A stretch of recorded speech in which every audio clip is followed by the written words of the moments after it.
Yo, did y'all see this? GloRilla, Miss FNF herself, just got hit with a felony charge out in Georgia. Not a traffic stop, not a club fight. Nah, a full-on home raid. Police kicked the door in, and what they found? Let's just say it wasn't no leftover weed crumbs. This ain't just some light charge. We talking Schedule 1 drugs. That's the same class as ecstasy, heroin, LSD. Real deal, no games. And the wild part? It all started from a burglary call. Like, someone tried to rob her, police showed up to help, and ended up booking her instead. This is why black people don't call the police. GloRilla just got arrested after her house got robbed while she wasn't even there. So 3 suspects tried to catch a lick, and they started getting shot at by people in GloRilla's household. When the police pulled up to her place, they were investigating, and they noticed something that had nothing to do with the investigation at all. The police is like, well, we seen it, so we have to act on it. And I'm just like, well, why don't y'all really do that when it's one of y'all own?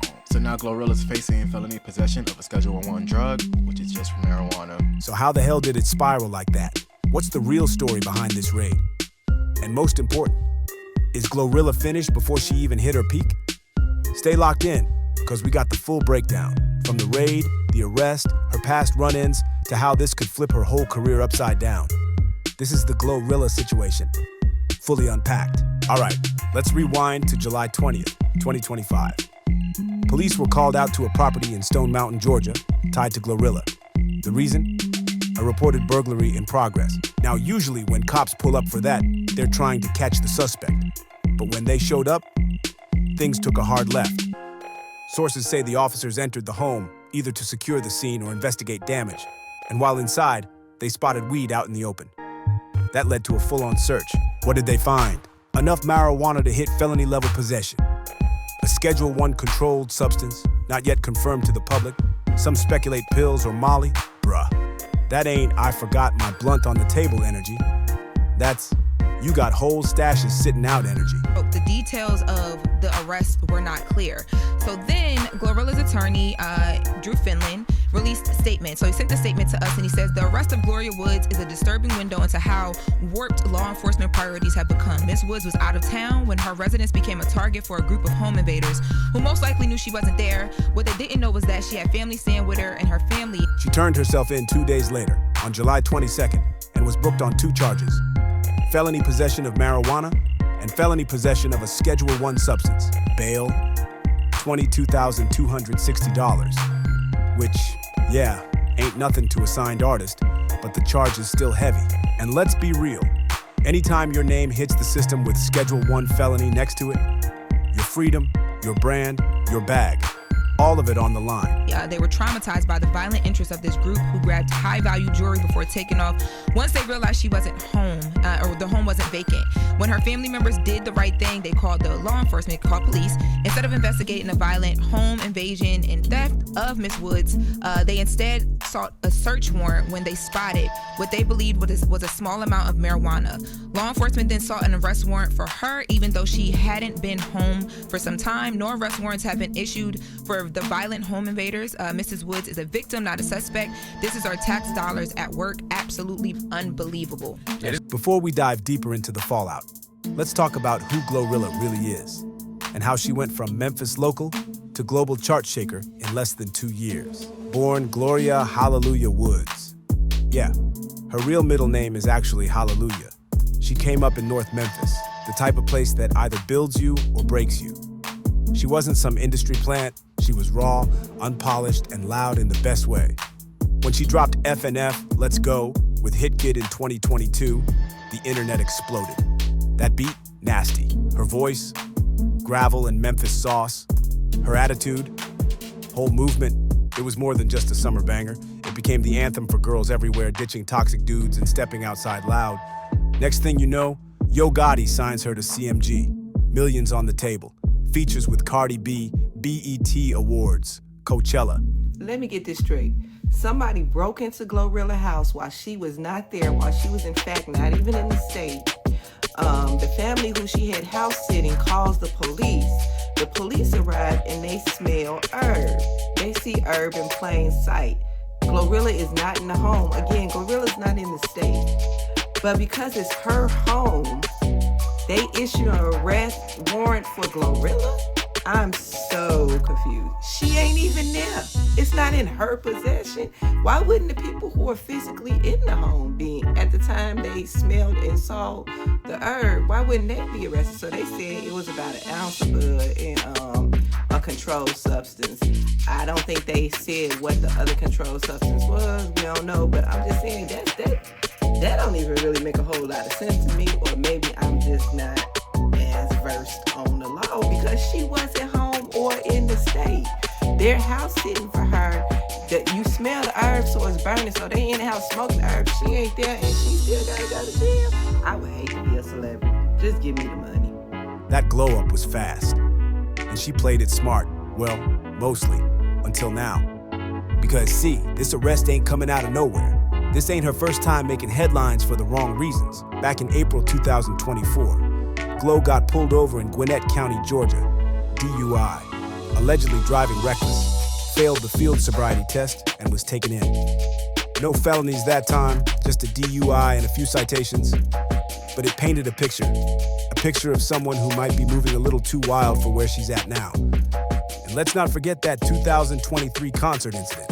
Remember that? She threw her wig into the crowd and fans damn near fought over it. Harmless? Maybe. But it fed into this narrative of her being unpredictable, wild energy, zero filter. That's cool when you're coming up. But once you got major label backing, endorsements, PR reps, tour contracts, every move matters.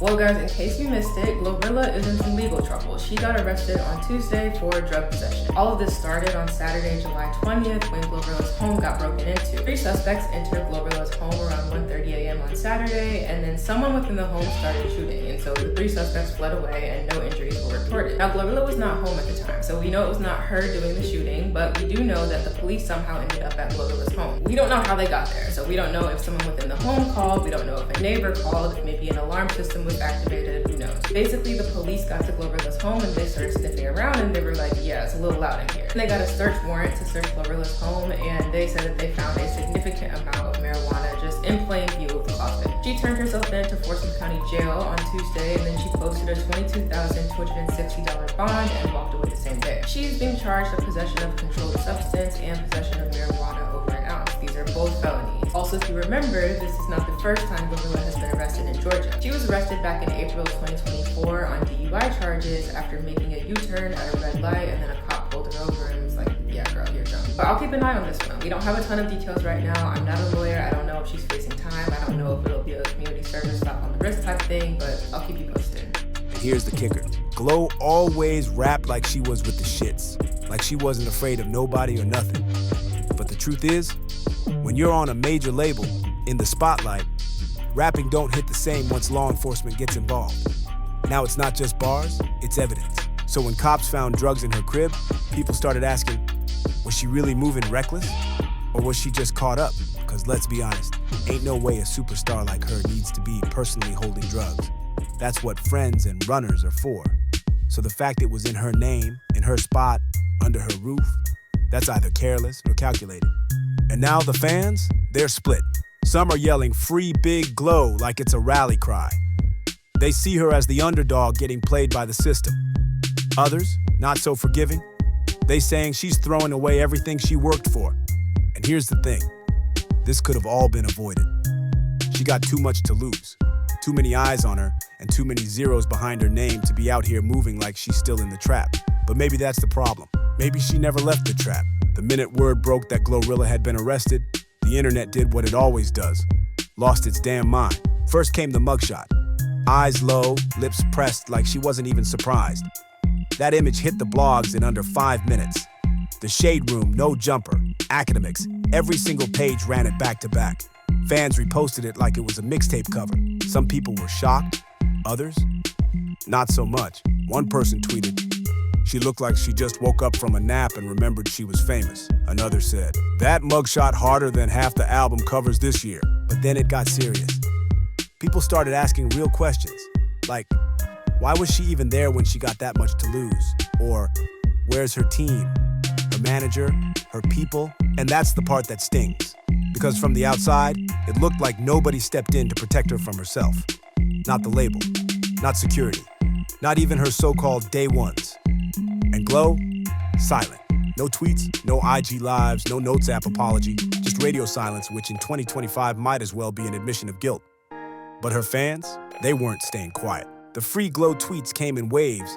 Girls with FNF in their bios were writing essays like it was a college thesis. Y'all always trying to tear down a young black woman when she finally make it out the hood. And sure, that's a real conversation.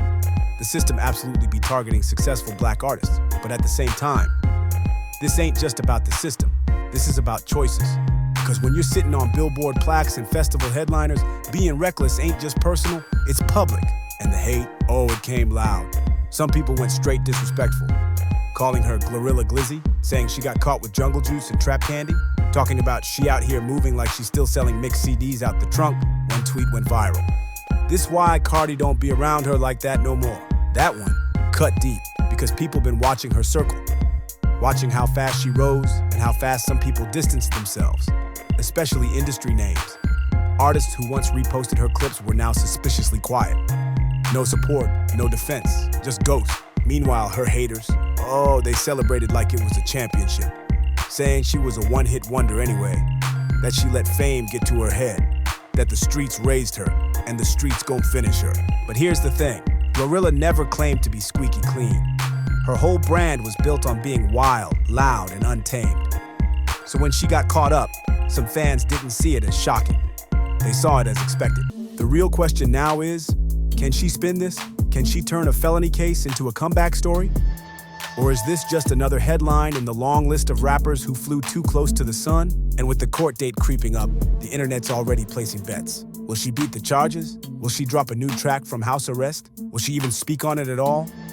No one knows for sure. But one thing's clear, the streets are watching, and so is the industry. Let's be real. This ain't some slap on the wrist type of case.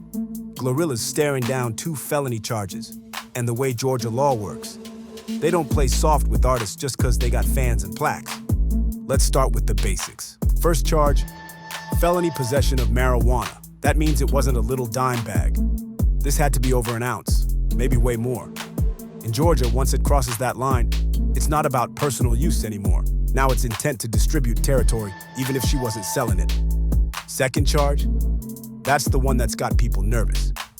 Felony possession of a Schedule I controlled substance. And that category is no joke.